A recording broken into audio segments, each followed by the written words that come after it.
Teacher যখন ছেলে আর মেয়েকে ম্যানার্স শেখাতে যায়। দেখো বাচ্চারা, পেজ নাম্বার 30 খোলো। ম্যাম, আমি ওয়াশরুমে যাব।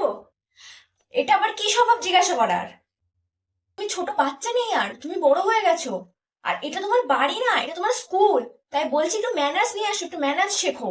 Sorry ma'am. May I come in ma'am? Coming coming. এক সেকেন্ড, তুমি কাকে জিজ্ঞাসা করে বেরিয়েছিলে? স্যারকে বলে গেছিলাম তো। কোথায় গেছিলে? হাঁটতে? ছি। তুই হাঁটিস না নাকি? বাচ্চা, তোমরা এখন বড় হয়ে গেছো, এসব আবার কি ধরনের কথাবার্তা? হাঁটতে গেছি? ম্যাম, হাগা মানে হাগাই। কেন ম্যাম, আপনি হাগেন না নাকি? এদিকে আসো। ম্যাম, যা বেরো, যা ক্লাস যা। ও,